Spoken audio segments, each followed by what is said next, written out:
凤若傻了傻眼，他就说了那么一句话：在家里总能把他噎得死死的凤晴，居然委屈了，还委屈的跑进屋里去，这是要找母亲大人告状。就想到这里，凤若连忙小跑进屋。可不能让凤晴抢了他告状的机会啊！那个乡巴佬是改变了跟他争风吃宠的方法。凤若进屋的时候，看到了凤晴坐在了母亲的身边，正在说着什么。看到他进来了呢，凤晴就不说话了。那不用问也知道凤晴是在向母亲告状。那父母兄嫂的表情呢，也有点微妙。妈，凤若快步走过来，往凤晴与母亲中间一挤，硬是把凤晴挤到一边去，两手亲热地挽上了母亲的手臂，对母亲说道：妈，你别听凤晴胡说八道，我又没有怎么他，是他乱踢乱拍我的车子，导致我的车子响个不停，我就是说了他2句而已。凤家主哦了一声，是这样呀。凤晴又没说什么。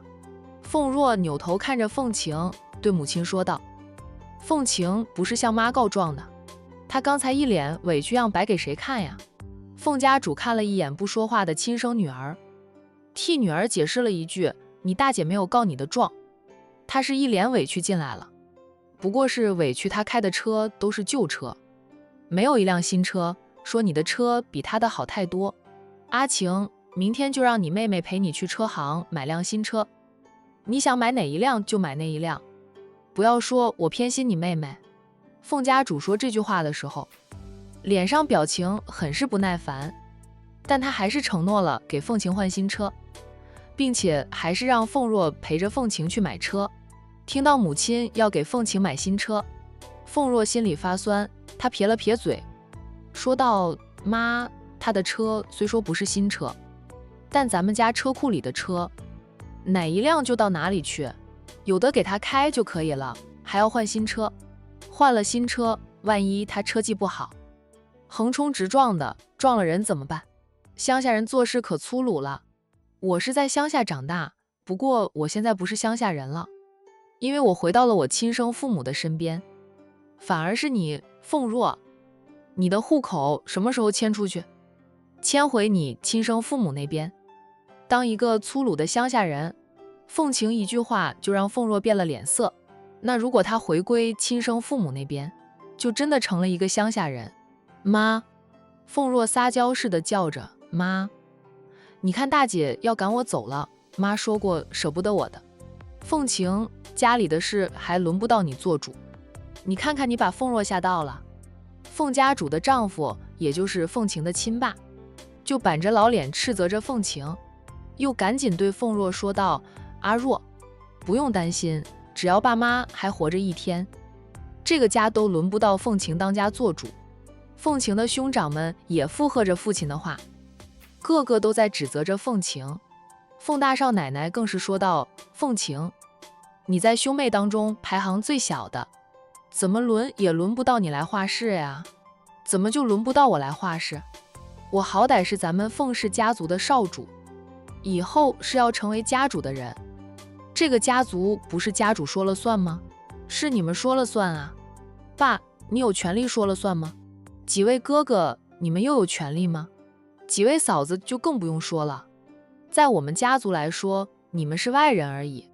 凤晴反驳的在座的所有人都脸色巨变，却一句话都说不出来。在其他家族里，男人说话或许是更响亮一点，但在凤氏家族里，是女儿说话才响亮。凤晴是凤家主唯一的女儿，现在的确是少主的身份，以后也会接管家主之位。这个家还真是由凤晴说了算呢，她的哥哥没有继承权，嫂嫂们就更不用说了。这个家虽说是女的说了算，但却是姓凤的女人，不是嫁进来的外人。好了，我还在喘气呢，你们吵什么呀？凤家主威严的开口，我既然答应了给凤晴换新车，就不会反悔，就你们有意见的都给我咽回去。不管怎么说，凤晴也是咱们家族的少主，整天开辆旧车也是丢脸。她现在代表的是我们凤家，她丢脸，凤家也丢脸。给凤晴换车，我是为了我们凤家的颜面。凤若，明天你就陪着凤晴去买车。凤家主又对凤晴说道：你看中什么车，跟妈说一声就行，妈会派人过去给钱。谢谢妈。凤晴欢喜地道谢。其他人心里怎么想，凤晴懒得搭理，装猫装了1年多，偶尔也要发发威的，免得大家都以为她是个病猫。你今天下午去哪里了？那1个下午都不见人影，又现在才回家。这凤家主忽然问了凤晴一句。凤晴老实的道：我去了乔家老宅拜访乔董，乔少和战三少爷也在，他们留我吃饭，盛情难却，我就在乔家吃了饭才回来的。闻言啊，凤若极度的发疯，她想接近乔少，乔少连跟她说话都不愿意。上次他美女救英雄，非但没有救到英雄，反而被战浩宇命人把他轰了出来，害得他丢脸又狼狈万分。想起上次在宴会上，乔涵对凤晴的温和，凤若越发的嫉妒。在他看来，凤晴并不比他优秀。乔涵会对凤晴温和，那是因为凤晴的身份。如果他还是凤家的接班人，乔涵肯定对他温柔的呀。凤若恨凤晴，恨凤晴抢走了他接班人的身份，让他成了个假千金，在凤家以至江城上流社会都是尴尬的存在。是乔少请你去的吗？凤若寒酸地问道。我自己去的，我都说了我去拜访一下乔董，并不是冲着乔少去的。凤晴淡冷地道。我以后总要和那些大佬们常打交道的，周末有空的时候去拜访拜访，在大佬面前混个脸熟，对我们凤氏集团的未来呢也有好处。我跟乔太太相谈甚欢，聊着聊着，时间就过去了。战三少爷和乔董去钓鱼，又烤鱼吃，他们才会留我吃饭。凤晴的亲爸又板着脸说：女儿，你到底是去拜访乔董，还是冲着乔少去的？凤晴，乔少那样的人中龙凤，是不可能成为我们凤家的上门女婿的。爸劝你啊，最好还是死了那条心。这话是事实，不过这个老男人那样说，也是不想让凤晴好过。凤家主的丈夫姓郑，在凤家里，大家都是称他郑先生的，儿子呢也都随了他的郑姓。年轻的时候，从他决定给凤家主当上门女婿的那一天开始，就注定了他这辈子在凤家主面前都是直不起腰来，会被妻子压得死死的。好在凤家主当初也是爱上他的，他们夫妻俩有感情，在儿女以及佣人面前，凤家主一般都会给他面子，替他树立威信。他也是在儿女面前才能找到大家长的感觉。凤晴听了父亲的话，他扯了扯嘴角，说道：我没有想过要招乔少当上门女婿，而且我说得很明白，我是去拜访乔董。不过是周末，乔少也在家里而已。爸倒是不用担心我会为了乔少疯狂，还是担心你的宝贝女儿吧，她才是为乔少疯狂的那一个。郑先生看向凤若，说道：凤若，你和凤晴不一样，你可以放心大胆地追求乔少，爸支持你。乔少那么优秀的男人，你若是攻下来了，你妈都会很开心的。凤家主也是微笑的道：凤若，妈也说过，你可以自由追求你的真爱。乔少和凤若那是郎才女貌，凤大少奶奶夸赞着，就他们全家人都希望凤若能嫁入乔家当大少奶奶。至于凤晴嘛，她就只能招个没用的男人当上门女婿了。有本事的男人啊，一般都不会当上门女婿的，所以凤晴的婚姻肯定不如凤若幸福。在大家的这语言鼓励下，凤若脸红红的，又挺直了腰肢，炫耀似的瞟了凤晴2眼。凤晴回给他似笑非笑的眼神，又气得凤若半死。总觉得凤晴似乎还知道些什么似的。妈，我看乔董夫妻俩很喜欢战三少爷，战三少爷在乔家的待遇如同女婿一般。凤晴一句话又让屋里的人集体晋升。那现在追求乔少追得最厉害的是战浩宇战家的三少爷。那如果乔少最后沦陷了，真能碎了一地的芳心。我今天陪着乔太太聊天，乔太太又带着我在他们家院子里逛了几圈，挺累的。妈，我先上楼去休息。去吧。凤家主淡淡的应着。凤晴起身上楼去，破坏一屋子的人的心情。她却是施施然的上楼去，压根儿不管凤若有多嫉妒，有多难过。妈，你说乔少会不会被战三少爷攻陷呀？凤若着急地问着凤家主。乔少那么好的男人，要是我会心痛死的。凤若想到自己心爱的男人，若是被战浩宇扳弯了，成了同性恋，他会疯的。乔董夫妻俩是怎么想的？难道是为了攀上战家吗？战家在有权有势，也远在管城啊。就算战家在江城也有生意，比得上乔氏吗？乔董实在没有必要巴结讨好战浩宇的。杀千刀的战浩宇太讨人厌了，咱们江城的女人有几个不对他恨得牙痒痒的？那要是杀人不犯法，他早就不知道死了多少回了。凤若就恨不得将战浩宇千刀万剐。凤家主沉默良久后说道：这种事我们外人说不准，得看乔少怎么想。他若是真的喜欢战浩宇，愿意打破世俗和战浩宇在一起，谁也无法把乔少拉回来。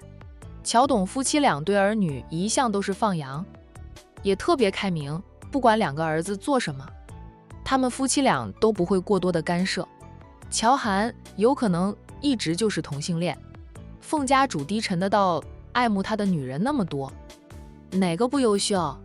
他都没有喜欢的。以前是觉得他眼睛长在头顶上，现在想想他可能性取向有问题。所以才会不接受女人的追求。闻言，凤若着急地问：妈，那我怎么办？我爱惨了乔涵，我接受不了他是个同性恋。他怎么能是同性恋？都怪战浩宇。妈，你能想办法把战浩宇逼离江城吗？凤家主伸手就戳了凤若的头一下。你以为战浩宇是普通人？妈见了他都得礼让3分的。表面看着他背后是战氏集团，其实他背后是整个管城的商界大佬。他大哥和苏家的南少是好友，苏南又是战氏集团的总特助，深得战印的信任。苏南背后则是整个苏氏家族，以前还有个商氏集团与战氏打擂台。自从海童成了商太太的外甥女后，两家集团关系也缓和了很多。想得通那些关系的人，谁敢动战浩宇？不是找死吗？战家与 A 市的军家又交好，军家背后又有霍家，还有远在望城的兰家。军家四少奶奶的娘家人，都是几十年前在江城上盛名的前辈。他没有想这么多，以为战浩宇背后就一个战家。凤家主不可能为了凤若这个假千金去得罪那么多人，就别说是凤若了，就算是凤晴这个亲生女儿都不行。还好凤晴是个明白人，知道乔涵不适合她，她马上就熄了火，不像凤若那样明知道不可为还是不死心，没有凤晴那种拿得起放得下的干脆利落。这就是凤家血脉与外人的区别吧。凤若就算被他当成亲生女儿疼爱教导了20几年，始终都不如同情。自己呢，算是后继有人的。在还不知道凤若不是他亲生女儿之前，凤家主内心深处其实有着隐忧，觉得凤若只能当个守城的主，无法将凤氏家族发扬光大。他以为是自己几十年前害死长姐一家人以及妹妹的报应，害了长姐一大家人，又害死妹妹。这件事过去了几十年，每当午夜梦回时，凤家主总能梦见长姐和妹妹双双来找他算账，让他惶恐又愧疚。他最对不起的就是大姐了。大姐是把他当成女儿来养大的，他却趁大姐生了孩子后身体有亏，趁机夺权害命。家族里的那些老不死的，暗中派人去寻找长姐的2个女儿。凤家主知道后，自然是拦截，还警告了那些老不死的，别说长姐的2个女儿不知生死，就算他们还活着，他们也记不起他们的身世。当年那人回给他的信息是，将2个孩子送进了一家孤儿院，那里离江城很远很远的，在孤儿院长大的孩子能有多大的出息？几十年过去，他们也一把年纪的人，说不定他们如今正被生活折磨着呢，估计也当了奶奶或者外婆，天天忙着带孙，真找到他们也对他构不成任何的威胁。凤家主把人拦截下来，警告了那些人一番后，并不担心2个外甥女回来找他算账争权夺位，好歹他也当了几十年的家主，握着凤家的大权，就算真能找到2个外甥女，他们拿什么跟他争？若是2个外甥女有本事，他当年能安排人把他们扔了，现在也能让人把他们永远送走了。当然呢，凤家主还是希望2个外甥女混得很惨，那样他扯个谎给他们一点好处，那就能糊弄过去。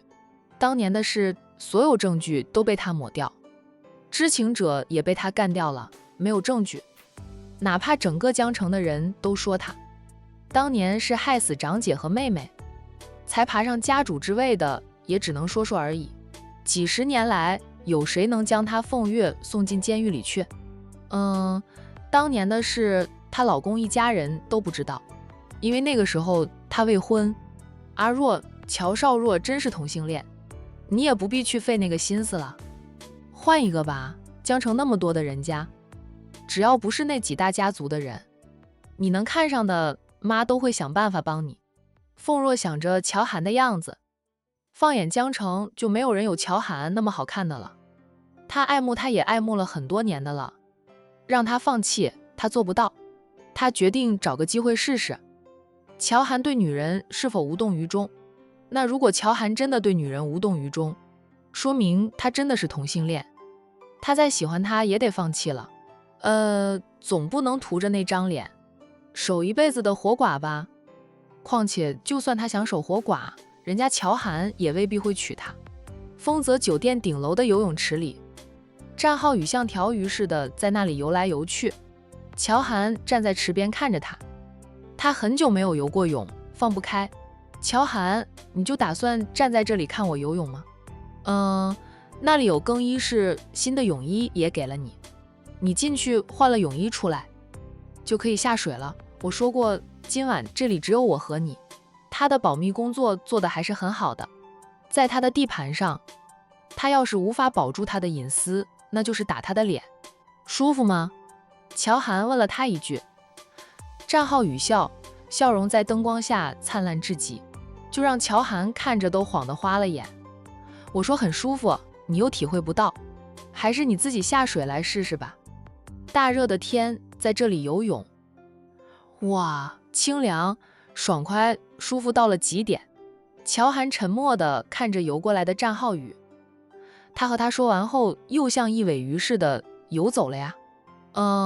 低头看看战浩宇塞给他的新泳衣，那是女人的泳衣啊。他要是进了更衣室换衣服，就要穿上女人的泳衣，就这是他长这么大从来没有穿过的衣服，那他穿还是不穿？乔涵觉得战浩宇是故意的，故意诱哄他过来游泳，然后逼着他换上女人的衣服。不过他要是真的下水，也只能换上女性的泳衣，总不能像他这样只穿着一条老底就出来吧。来都来了，他要是不下水就白来一趟呀。再者，战浩宇早就知道她是个女人。这样想着之后，乔涵放下了包袱，抱着战浩宇塞给他的泳衣走向了更衣室。女更衣室里还有一套新衣服，不仅有一条长裙，还有新的内衣裤。看到那套新衣服，乔涵确定了战浩宇早就安排好的了，否则他不会在这里准备一套新衣服。狡猾如同狐狸，乔涵嘀咕了一句。战浩宇在他去走向更衣室的时候，那便游回了池边，坐在池边等着他出来，就很期待他的女装。虽说他早就安排好了这一切，等着乔涵上钩，却没有把握的。毕竟乔涵办了20几年的男人，一下子就让他卸下面具，面对他是女人的现实。他思想斗争都不知道要多长时间，他以为他会在这里看他游上一整晚呢。战浩宇等了好一会儿都还不见乔涵出来，该不会是改变了主意吧？战浩宇嘀咕着。这他起身正想去更衣室看看，更衣室的门就开了。乔涵双手环胸，扭扭捏捏地走出来。战浩宇看到他那副样子，扑哧地笑了起来。我以为你在里面睡着了呢，正想着过去看看，你就出来了。战浩宇边笑边说道：乔涵，你的自信呢？你这样扭扭捏捏的，又不敢抬头挺胸，缩头缩脑，像个缩头乌龟一样。乔涵不理他，依旧双手环胸，不过不再扭扭捏捏、缩头缩脑的了。他很不习惯，小心地走到了池边，然后他一头就扎进了水里。在扎入水里的那一刻，他这环胸的双手才松开。久不游泳，又是一头扎入水里的。乔涵不小心地呛了一口，咳了几下。战浩宇站在池边，笑眯眯地问他没事吧？乔涵不理他。虽说久不游泳，不过入水后，出于本能，乔涵倒是能游上半圈。觉得累，赶紧游到池边，爬上池边坐着。你都没有做热身运动就下水了，这样很容易抽筋的。战浩宇说他。乔涵默了默后，久不游泳，游一下就觉得累，以后想游泳就来我这里，保证你能放肆的享受清凉。下水后是不是觉得很舒服？战浩宇在他身边坐下来，他偏头看他呢。乔涵马上又双手环胸。战浩宇笑，他抬头挺胸，打趣的道：我觉得我都可以和你比一比了，还遮遮掩掩做什么？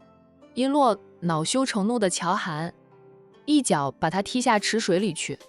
战浩宇又抓住他的脚踝，把他拉下了水里。扑通一声，乔涵被他突然拉下水，本能的反应就是挣扎，那是溺水者的反应。好在他很快就适应了。战浩宇还大力地拍打着水面，水花四溅，溅得乔涵一头一脸的。他也不甘水弱，还击。两个人靠在池边上，一边手攀着池边，一边手朝对方泼水，打起水仗。斗了好一会儿，战浩宇笑道：停，我认输，咱们是来游泳的，不是来打水仗的啊。说着他游走了。那这样乔涵才停下来。久不游泳的乔涵放开了束缚后，在游泳池里痛痛快快地待了1个小时。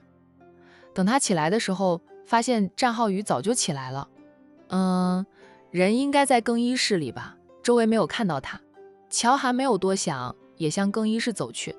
进了更衣室，看到放衣服那里不见了他刚才脱下来的男装，还有他女扮男装的那些假胸肌也不见了，只有那套女装放在那里。不用问也知道是战浩宇趁他游得痛快时，抢先一步进了女更衣室，偷走了他换下来的男装。那个不要脸的，这是逼着他穿裙子。那他没有穿过裙子啊。扭身，乔涵走出了女更衣室，来到了男士更衣室，敲着门，叫喊着：战浩宇，把我的衣服和东西都还给我，我帮你收拾好了，等会儿回家后再还给你。就里面传来了战浩宇无赖的声音。乔涵黑着脸命令着战浩宇立即马上把我的衣服还给我，他要是穿着条裙子回家去，家里的工人就都知道她是女人了。乔涵还没有做好恢复女人身份的心理准备，就是不该相信战浩宇的。这次最想做的呢，就是让他恢复女人的身份，然后就能洗清他是同性恋的嫌疑，还能让那些爱慕他的女人们都死心。我给你留了衣服的，那是女人穿的衣服，你不就是女人？乔涵哑口无言。半晌，他冷冷地道战浩宇：你再不开门，我就撞门了。撞吧，我现在没有穿衣服。你要是撞门进来，把我看光光的，我就要你对我负责到底，不娶我就嫁我。那战三少爷呢，又将他的无赖发挥得淋漓尽致的。战浩宇，乔涵不相信战浩从真的一丝不挂，但他还是不敢冒那个险，就怕他真的撞开门进去，看到光溜溜的他就更难摆脱他了。衣服留了给你，你爱穿就穿，不穿就算了。战浩宇就是不开门，非要逼着乔涵换上女装，给他看看他的女装是何等的倾国倾城。乔涵瞪着眼前这扇门，是真的很想一脚踹倒他。就对于里面的那个男人，他又恨得牙痒痒的。以后呢，他再和他来这里游泳，他就不姓乔了。无赖，哎，就知道坑他啦。哈啾，乔涵打了2个喷嚏。在男更衣室里坚守着阵地的战浩宇，听到他连着打了2个喷嚏，担心他会着凉。虽说现在天气很热，不过随着夜色的加深，会有点凉意。他又久不游泳，现在浑身湿透了，再僵下去，万一他着凉感冒，心疼的人是他。战浩宇开了门，那么漂亮的裙子，是我为你精挑细选的，你也不赏脸穿上，哪怕换上后出来走上一圈，让我瞧瞧你的女装也好呀。战浩宇把乔涵游泳前换下的衣服递还给他，说道：去换衣服吧，别着凉了。乔涵绷着脸接过了自己的衣服，回到女更衣室里，砰地关上了门。气是气他，却也明白他忽然就投降了，是因为他刚才打了2个喷嚏。他担心他会着凉了。这个男人不要脸的时候，总能把他气得牙痒痒的，恨不得吃他的肉，喝他的血，却又不得不承认，他关心体贴他的时候，总像一股温泉似的，把他整个包住，暖洋洋的。乔涵就要重新扮回男人，需要的时间呢就要长一点。已经换好衣服的战浩宇便在池边的那张躺椅上躺着，仰望着黑色的苍穹。虽说看不到他穿上裙子的绝艳，倒不是没有收获，至少看过了他穿女性泳衣的样子。等会儿送他回去后，得给他煮碗姜汤，让他喝了再睡。半个小时后，乔涵才从更衣室里出来呢，看到他又恢复了俊美男儿的模样。战浩宇起身含笑的道：咱俩要是结婚了，你既当我的老婆，又当我的兄弟。忽然觉得这样也不错。乔涵瞪着他：谁要嫁给你了？我说的，你不想嫁我，就换我嫁给你吧。你看看你能给我多少彩礼？房子加不加我的名字啊？婚后谁管钱？你给我多少彩礼，我就带多少嫁妆过来，保证不让你吃亏的。乔涵，那我娶你，你能给我生娃吗？生娃是2个人的事，我不敢独占功劳。你要是配合的话，我们很快就能生娃的。想得美。战浩宇笑道：现实是残酷的，做梦的时候还不能做个美梦吗？想法都是残酷的话，还让人怎么活呀？我是经常想得很美好的，那样我才会对生活充满了期待，充满了自信。为了美好的目标努力奋斗，经过我的努力奋斗，我想得到的总会得到的。说着，他却越过了乔涵，往女更衣室走去。没2分钟，他便回到了乔涵的手里，手上多了一个袋子，袋子里面装着的是他为他准备的那套女装。他把袋子塞到乔涵的手里，说道：这是我为你精挑细选的衣服，你现在不肯穿上它无妨，相信总有一天你会为了我穿上它的衣服，你先收下，哪天你想穿了就换上。乔涵想把衣服塞还给他，他却拉住了他的一只手：走吧，时间不早了，我送你回家，我自己可以回去，你的保镖团没有跟着过来，你一个人回家我不放心。不管你是男人的身份还是女人的身份，都会有人想劫你的色，不送你到家，我都不放心。乔涵，当我的拳脚功夫是花拳绣腿，就对付色狼，他还是可以的。况且除了你，没有哪个男的想劫我的色，女的想劫他的色就很多。所以他只要离开了自己家里的地盘，就要带着保镖团，不仅仅是保护他，也是防着那些爱慕者算计他、爬他的床。就如他去出席宴会时喝的酒啊，都是自带的。哇，小心翼翼到这种地步。战浩宇笑眯眯的，他们都是眼瞎了，就我一个长着眼睛的。不过我庆幸他们都是瞎子。现在我的情敌都太多了，可不想又添几个情敌。乔涵的女人身份曝光的话，相信会有不少世家大族打他主意的。因为他能力出众，乔氏集团在他经营管理下如日中天呀。乔涵讽刺地道：要不是你奶奶厉害，你不也和他们一样是个瞎子？别把你奶奶的功劳揽到自己身上去啊。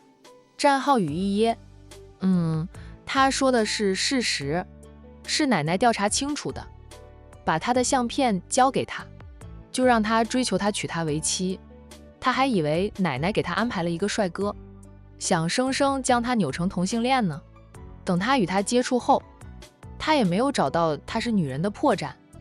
要不是大嫂的二哥让他直接追求，他现在都还在寻找他是女人的破绽，哪里能从他父母那里求证到他是女人身份。看到战浩宇被自己刺得说不出话来，乔涵那心情好了点儿。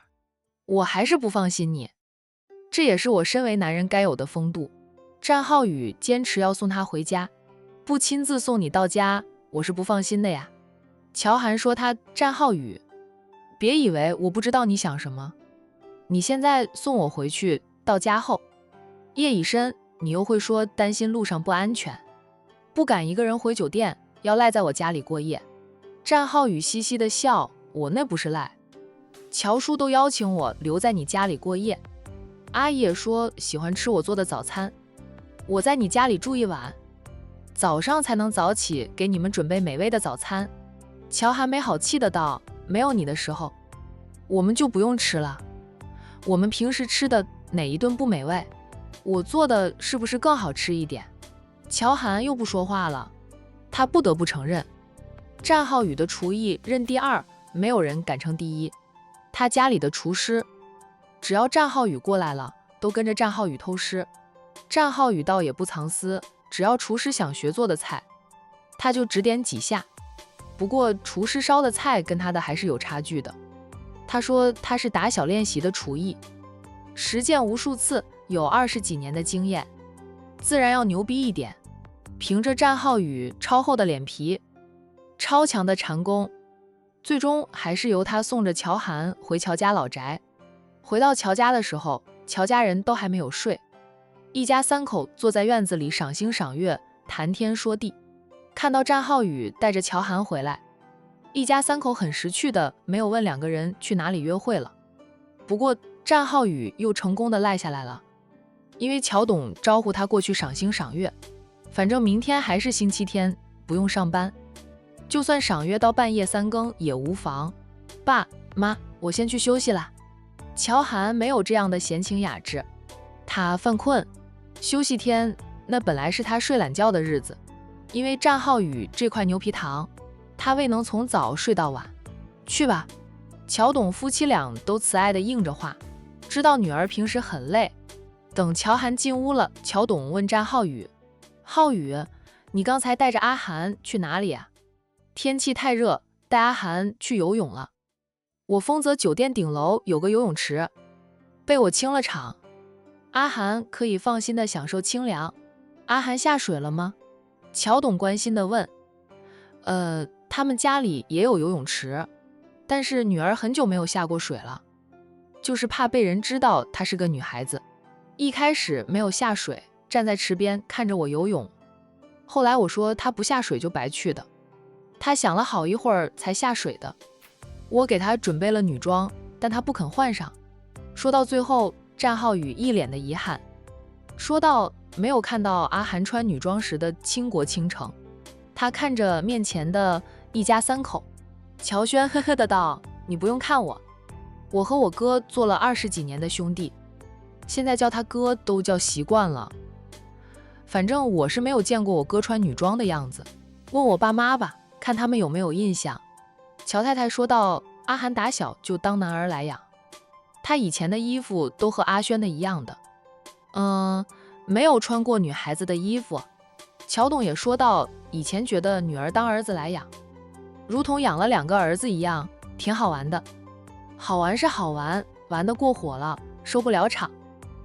所以呢，他们3人的视线最后都落在战浩宇的身上，就指望着战浩宇能攻下乔涵的心房，看看乔涵为了他，愿不愿意恢复女人身份，然后穿几次女装给他们看看。乔董夫妻俩明明生的是一儿一女，但是身为亲生父母，他们却没有见过自己女儿穿女装的样子。乔轩笑道：“要是我哥一直不想穿女装，将来和浩宇结婚，都是男人打扮，那婚礼就轰动了。”呵呵，仅是想到那场景，乔轩都觉得好有趣，很好笑。他敢说，当他姐穿着西装，帅帅的、酷酷的与战浩宇举办婚礼，肯定能轰动全城的，也会引来媒体记者们争相报道。报道的肯定是2个男人的婚礼，以他姐的性格不会去澄清，而战浩宇又宠着他姐，估计也懒得去解释，大家就会以为是2个同性恋男人公开办婚礼。这在国内是鲜少有这样的婚礼的，很多人呢还是难以接受同性恋的。等到以后他姐怀孕时，大着肚子了，估计能吓傻众人。众人肯定是卧槽，哇，男人也能怀孕生娃，可以载人类的进步史了。乔轩想到好笑的情节，还真的大声笑了起来。就另外3个人看着他哈哈的笑，发觉到自己竟然真的哈哈大笑了。乔轩赶紧憋着笑说道：“我刚好想到好笑的事情，才会忍不住笑的，你们聊。”继续聊。浩宇，你和我姐可有没有一点实质性的进展？例如他做了个亲吻的动作，然后遭到他母亲大人一巴掌拍打在手臂上。战浩宇一本正经地道：“乔轩，我虽然脸皮厚，你姐总是骂我不要脸，其实我是个正人君子。你姐不愿意，我绝对不会勉强她的。她追求乔涵时可以不要脸，但是亲密的动作还是要经过乔涵同意，她才敢进行，否则分分钟会被乔涵暴揍一顿。”乔涵一气之下，他努力了这么长时间，可能就回到解放前了。二哥走过的老路，那打死他都不会走的。战逸晨当初强吻宁云初时，可把宁云出气坏了，也差点让战逸晨回到原地。他不得不向大嫂求助，请求大嫂替他求情，然后被大嫂骂了个狗血淋头的。汲取教训，战浩宇不会做那种事情的。他尊重乔涵，